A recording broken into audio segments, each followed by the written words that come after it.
Kalau kalian suka dengan film horor yang bertema urban legend, Paku Tanah Jawa bisa menjadi pilihan menarik. Film garapan sutradara Dryas ini mengambil latar cerita turun-temurun tentang sisi magis dari Gunung Tidar, sebuah gunung di selatan Magelang di mana masyarakat tradisional Jawa meyakini bahwa Gunung Tidar adalah paku bumi di tanah Jawa. Berlatar cerita itulah yang membuat kita menyaksikan film Paku Tanah Jawa.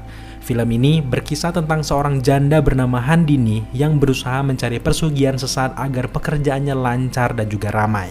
Handini adalah seorang pesinden dan pengelola sebuah sanggar bersama temannya. Dari awal film, penonton langsung dijelaskan bagaimana proses Handini bersama temannya pergi ke sebuah gunung bertemu dengan seorang dukun yang bersekutu dengan iblis. Setelah proses berhasil, barulah logo film Paku Tanah Jawa besar disajikan di layar. Nah, hal ini menjadi menarik karena penonton tidak perlu lagi diceritakan kisah klasik proses persekutuan lebih lama lagi. Karena memang proses seperti itu sudah banyak diceritakan di film-film klasik lainnya. Tapi dari awal film, kita langsung dibawa ke cerita sehari-hari seorang Andini sebagai seorang yang terpilih oleh sang iblis ular. Film Paku Tanah Jawa ini berfokus ke masa-masa kritis ketika akibat yang harus diterima oleh Handini. Sudah waktunya untuk mencari korban persembahan, tapi mereka kesulitan untuk memenuhi permintaan tersebut. Alhasil, semua menjadi kacau balau sejak saat itu. Aura aneh sudah dirasakan sejak awal film. Sebuah desa yang terkesan normal tapi mencekam kita rasakan benar sepanjang filmnya. Gelagat aneh dan juga kaku para warga sudah terbentuk karena latar waktu Handini menjadi mistis sejak turun dari gunung sudah sangat lama. Sehingga sudah menjadi rahasia umum kalau ada yang aneh dengan sosok Handini. Ikut terdampak juga anaknya yang bernama Ningrum, ia selalu menjadi sasaran warga atas perbuatan ibunya. Ada banyak karakter yang menarik untuk diikuti selama film berlangsung, terutama karakter yang terlibat dalam proses pencarian tumbal untuk Handini. Untuk kalian yang tidak terlalu suka dengan film horor yang terlalu mengandalkan kegelapan atau memainkan trik kamera yang berlebihan, Paku Tanah Jawa nampaknya cocok untuk kalian tonton. Filmnya lebih cerah dan juga banyak mengambil latar siang hari yang menjadi sebuah pengalaman baru dalam menyaksikan film horor. Sutradara dan juga tim tampaknya tidak hanya ingin fokus ke horor hantunya saja, tapi mereka berusaha menghadirkan suasana mencekam tidak wajar di desa tersebut. Salah satu aspek yang saya suka dari film ini ada di set atau properti yang digunakan.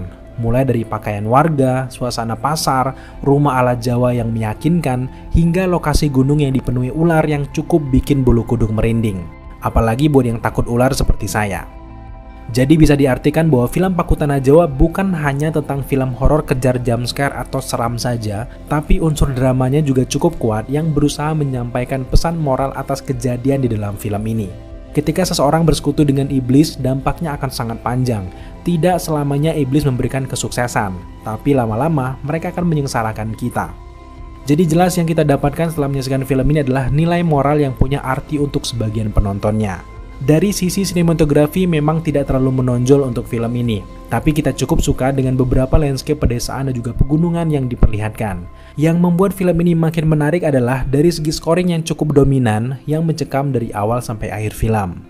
Untuk iblis atau hantu yang muncul, kesan seram bukan dari sisi goibnya, bukan karena jumpscare-nya saja, tapi lebih ke proses ia membunuh korbannya satu persatu. Bukan hanya sekedar menakut-nakuti, iblis ini haus akan darah karena perjanjian yang tidak sesuai. Jadi level seramnya akan berbeda di setiap penonton yang menyaksikan film ini. Acting setiap karakter juga cukup menarik, terutama bintang utamanya yaitu Handini yang diperankan oleh Masayu Anastasia. Cukup lama tidak melihat ia berakting di layar lebar. Ternyata aura Masayu sangat menarik sebagai Handini yang bersekongkol dengan iblis. Bagaimana ia mengatur mimik wajahnya yang terpancar seram bak aura almarhum Suzana. Jika saja diberikan kesempatan untuk film horor lain yang bergenre seperti ini, Masayu bisa menjadi the next ratu horor Indonesia dengan wajah yang ia tampilkan seperti di film ini. Yang kita sangat suka aktingnya di sini adalah adegan jaipongan. Masayu sangat menjiwai perannya sebagai pesinden dan juga penari. Chemistry antar karakter tidak seperti film lainnya, terkesan kaku untuk sebagian orang, namun kita mengerti bahwa film ini adalah film tentang persugihan dan juga horor. Kesan-kesan mencekam memang sudah dibangun sejak awal filmnya, jadi sangat normal jika hubungan antara ibu dan anak dan juga antar warga tidak seciamik drama-drama romantis.